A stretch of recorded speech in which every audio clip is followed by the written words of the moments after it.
নাজমুল হোসেন শান্ত শতক আর মুমিনুল হকের 91 রানের ইনিংসে ভর করে প্রথম দিনেই রান পাহাড় দাঁড় করিয়েছে বাংলাদেশ। শুরুতে ওপেনাররা ব্যর্থ হলেও শান্ত মুমিনুলের রেকর্ড জুটিতে চালকের আসনে বসেছে লাল সবুজেরা। আর দিনের শেষ ভাগে এসে মুশফিকের ধৈর্যশীল ব্যাটিংয়ে প্রথম দিনেই জয়ের সুবাতাস পাচ্ছে স্বাগতিকরা।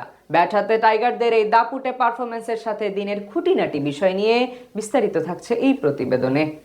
শুরুটা যেমনই হোক, পুরো দিনটাই আজ ছিল বাংলাদেশের। অধিনায়ক নাজমুল হোসেন শান্তর সেঞ্চুরির পাশাপাশি 91 রানের ইনিংস খেলেছেন মুমিনুল হকও। আর তাতে করে প্রথম দিনেই রান পাহাড় দাঁড় করিয়েছে টাইগাররা।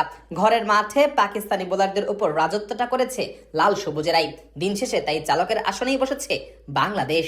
মিরপুরে দিনের সকালটা অবশ্য পক্ষে যায়নি স্বাগতিকদের। সবুজাব উইকেটে টসে জিতে আগে বল করার যেন তরসই ছিল না পাকিস্তানি অধিনায়ক সালমান আলী আগার। আর বল করতে নেমে শুরু থেকেই টাইগার ব্যাটারদের চাপে রাখে সফরকারীরা। দুই ওপেনার সাদমান ইসলাম ও মাহমুদুল হাসান জয় দুজনকেই লাগছিল বেশ নড়বড়ে। জয় তো ইনিংসের পঞ্চম ওভারেই তুলে দেন ক্যাচ, যদিও শাহিন শাহ আফ্রিদির বলে স্লিপে ক্যাচ ধরতে ব্যর্থ হন অভিষিক্ত আব্দুল্লাহ ফাজাল। তবে সুযোগ পেয়েও সেটা কাজে লাগাতে পারেননি জয়। শাহিনের পরের ওভারেই এজে উইকেটের পেছনে ক্যাচ দেন এই ব্যাটার। এবার অবশ্য রক্ষা হয়নি, বল গ্লাভস বন্দি করে জয়কে ফেরান মোহাম্মদ রিজওয়ান। আরেক ওপেনার সাদমান ইসলামও টিকতে পারেননি বেশিক্ষণ। 13 রানে আউট হওয়া সাদমান হাসান আলীর বলে ক্যাচ দিয়েছেন সালমান আলী আগাকে। 31 রানে দুই ব্যাটারকে হারিয়ে যখন পুরোপুরি চাপে বাংলাদেশ, তখনই ব্যাট হাতে দলের হাল ধরেন অধিনায়ক নাজমুল হোসেন শান্ত ও মুমিনুল হক। দুজনে মিলে বিপদের হাত থেকে বাঁচান টাইগারদের। পাকিস্তানি বোলারদের বিপক্ষে দারুণ সব শটে রানের চাকাটাও সচল রাখেন এই দুই ব্যাটার। আর তাতে করে প্রথম সেশনে আর কোনো উইকেট না হারিয়ে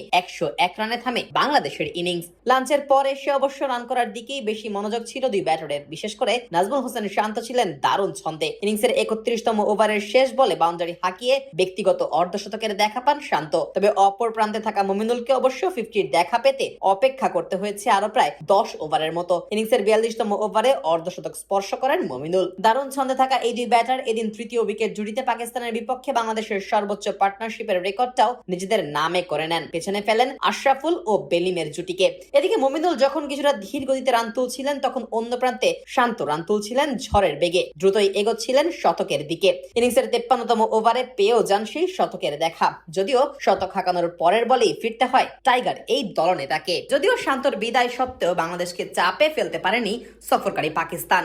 মুমিনুলকে বেশ দারুণ সঙ্গই দিয়েছেন মুশফিকুর রহিম। দুজনে মিলে পাকিস্তানি বোলারদের ঘুমটাও হারাম করে ছেড়েছেন। মুমিনুল তো এগোচ্ছিলেন শতকের দিকে, তবে নোমান আলীর বলে এলবিডব্লিউর ফাঁদে পড়ে শেষ পর্যন্ত 91 রানে ফিরতে হয় এই বাঁহাতি ব্যাটারকে।